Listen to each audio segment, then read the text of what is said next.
कि मैं अंबेडकर का विरोध कभी नहीं करता। हां, जरूर विरोध करता हूं इसलिए कि उन्होंने मनुस्मृति जैसी पवित्र ग्रंथ को जलाया, इसलिए विरोध करता हूं कि उन्होंने कभी भी महारों के अलावा किसी व्यक्ति के बारे में नहीं सोचा।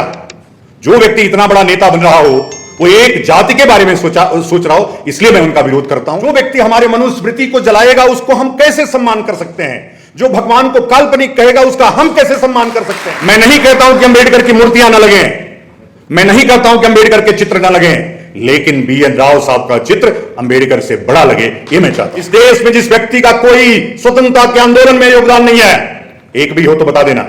जब अंबेडकर पहली लोकसभा, वैसे तो अंबेडकर कभी चुनाव नहीं जीते, इसलिए कि वो महारों के नेता भी नहीं बन पाए। कारण क्या था? महार सभी हिंदू धर्म के साथ रहना चाहते थे और वो बौद्ध धर्म में जाना चाहते थे, कभी इस्लाम में, कभी सिख में, कभी जैन में, कभी बौद्ध में, लेकिन पूरे महार हिंदू धर्म के साथ रहना चाहते थे, इसलिए महारों ने कभी उनको चुनाव नहीं जीतने दिया। भीम आर्मी के चीफ चंद्रशेखर कह रहे थे कि ग्वालियर के न्यायाधीश और पूरी शासन व्यवस्था हमसे डरती है। अब तो मुझे भय है कि सामान्य आदमी को न्याय कैसे मिलेगा जब एनार्की से, जब आंदोलन से, प्रभाव से, दबाव से न्याय होगा। तो जब मैंने जाना और मैंने गूगल करना शुरू किया कि संविधान का मुख्य निर्माता कौन था, आप भी गूगल करेंगे तो एक उक्ति निकल करके आती है जो 25 नवंबर 1949 को जब संविधान का अंतिम डिबेट है, उसमें डॉक्टर भीमराव अंबेडकर कह रहे हैं, वो कह रहे हैं कि यदि आप इस पूरे संविधान के निर्माण का श्रेय किसी एक व्यक्ति को देना चाहते हैं तो उस व्यक्ति का नाम है BN राव। मैं नहीं कह रहा हूं, मैं नहीं कह रहा हूं। एक कॉन्स्टिट्यूशनल डिबेट की वो अंतिम दिन, अगले दिन 26 नवंबर 1949 को देश इस संविधान को अंगीकृत करता है और 25 नवंबर की कॉन्स्टिट्यूशनल डिबेट में अंबेडकर इस बात को कहते हैं, लेकिन नेहरू भी उसी बात को दोहराते हैं, राजेंद्र बाबू भी उसी बात को दोहराते हैं, सरदार पटेल भी उसी बात को दोहराते हैं और असंख्य लोग। जब भी आप कॉन्स्टिट्यूशनल डिबेट पढ़ेंगे, मेरे ख्याल से बहुत सारे लोगों ने जरूर पढ़ा होगा इस अभियान के बाद, मैंने बहुत पढ़ा है, तो लगभग लोगों ने इस पूरे संविधान का श्रेय एक व्यक्ति को दिया जिसका नाम है डॉक्टर BN राव। अब BN राव कौन है? साउथ में गांव का नाम पहले लेते हैं, जैसे HD देवगौड़ा आपने सुना होगा, हरदनहल्ली, डुड्डा गौड़ा, देवगौड़ा नाम था ना, हरदनहल्ली उनका गांव है। डुड्डा मीन्स होता है बड़ा, जो सबसे बड़ा व्यक्ति है, गौड़ा मीन्स गौड़ा। वैसे ही इनका भी नाम BN राव, मतलब बेनेगल गांव है, नरसिंह राव नाम था उनका। मैंगलोर के पास बेनेगल गांव है जहां पैदा हुए थे। 4 भाई थे। पहले भाई इतने शिक्षित थे कि मदन मोहन मालवीय ने उनको अपने विश्वविद्यालय का प्रथम कुलपति बनाया। द्वितीय भाई BN राव थे जिन्होंने इतनी शिक्षा लेने के बाद 3 विषयों से परास्नातक थे। फिर इन्होंने PhD किया, फिर वो विदेश से उन्होंने लॉ किया, लॉ करने के बाद फिर उन्होंने ICS की परीक्षा दिया, ICS पास हुए।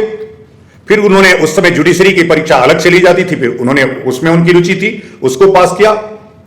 Chief justice of Calcutta high court रहे। जब वहां से रिटायर हुए तो जम्मू के राजा हरी सिंह ने उनको प्रधानमंत्री के रूप में स्वीकार किया और उनको अपना प्रधानमंत्री नियुक्त किया। उसी बीच में चूंकि व्यक्ति जब बहुत ऑनेस्ट होता है तो राजाओं की हर बात को मानता नहीं है। तमाम ऐसे IASओं को आपने देखा होगा, उनका रोज ट्रांसफर होता है। युगल किशोर जी भी उसमें से एक रहे, इनका भी ट्रांसफर होता रहा, क्योंकि कई बार इन्होंने SP को झापड़ दे दिया, कई बार अधिकारियों से भिड़ गए।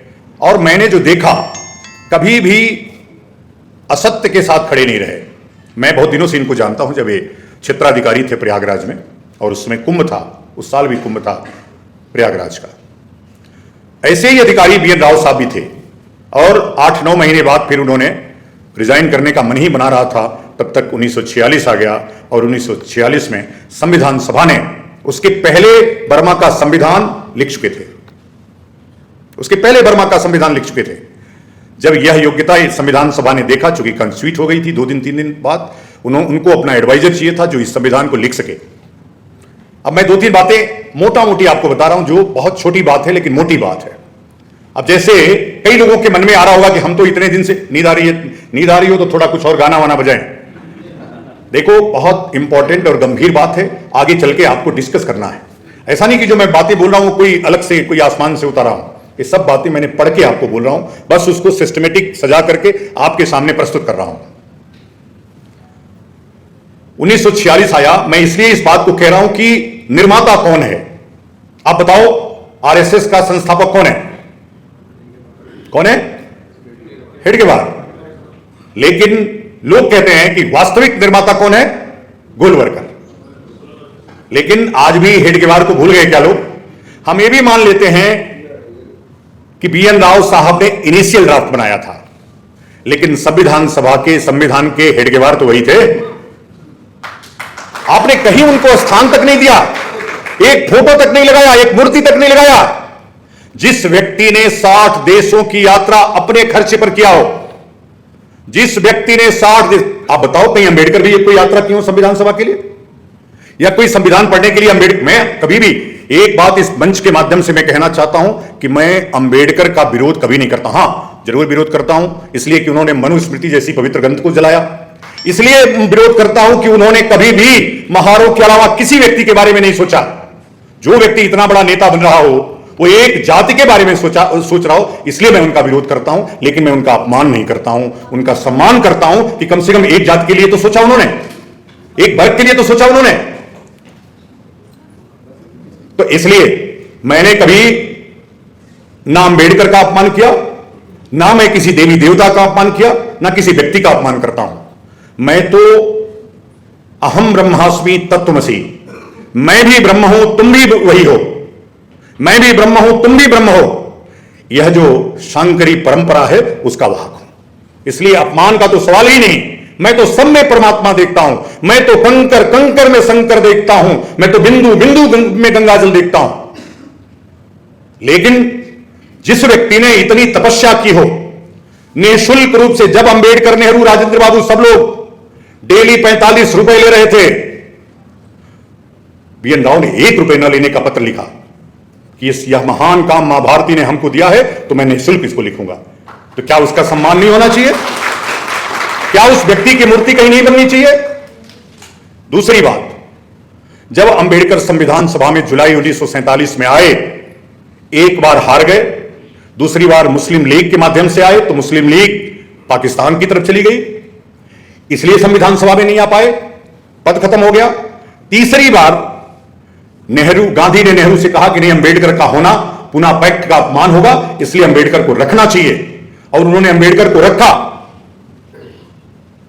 तीसरी बार जब जुलाई 1947 में आए और अगस्त 1947 में जब प्रारूप समिति के अध्यक्ष बने, तब तक 4 अधिवेशन हो चुके थे।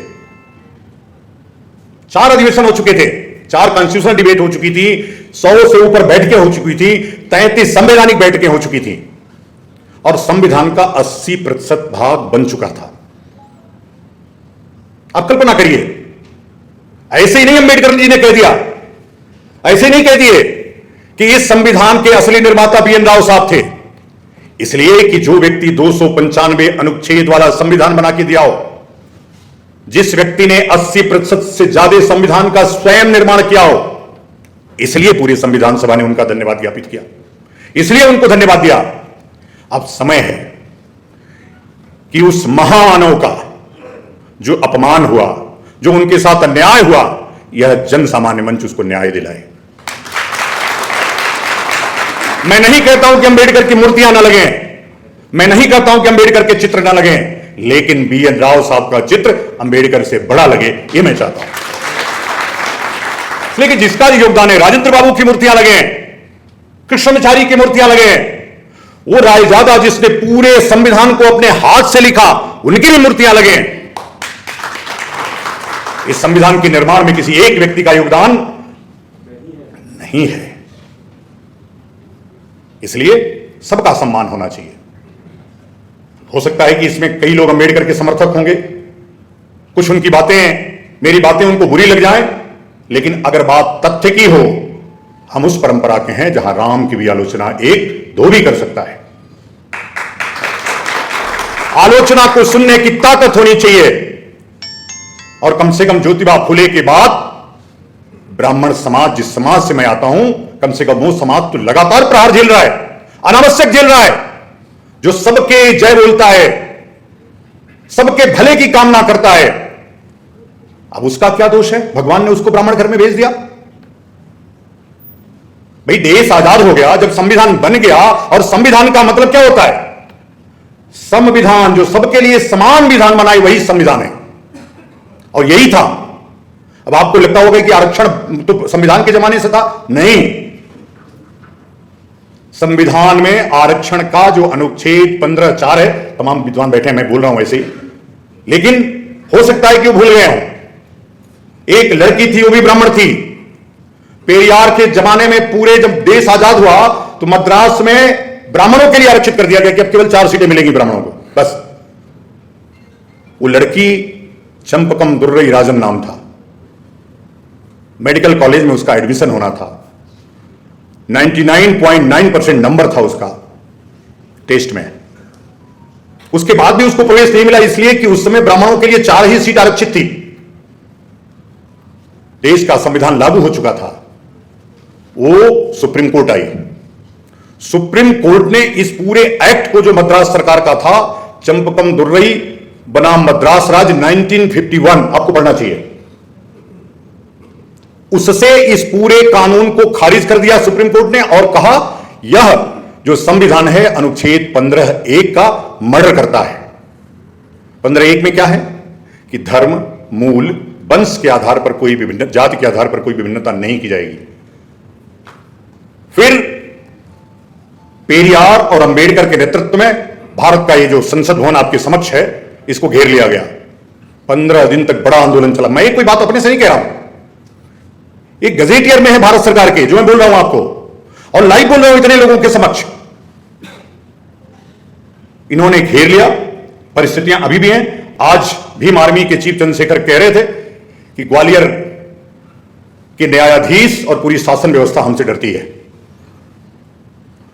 अब तो मुझे भय है कि सामान्य आदमी को न्याय कैसे मिलेगा, जब एनार्की से, जब आंदोलन से, प्रभाव से, दबाव से न्याय होगा। तो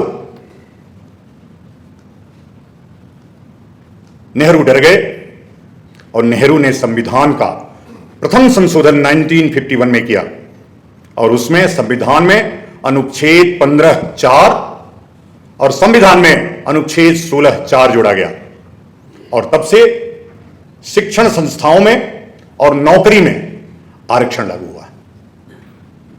मैं नहीं कहता कि आरक्षण नहीं होना चाहिए, बिल्कुल होना चाहिए, लेकिन दलितों को होना चाहिए। वो दलित कौन है?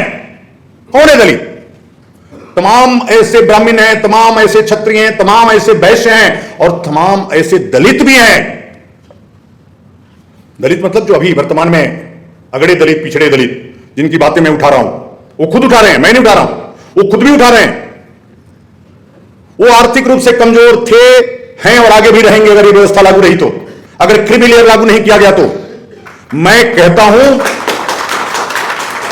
दलित कोई जाति नहीं है।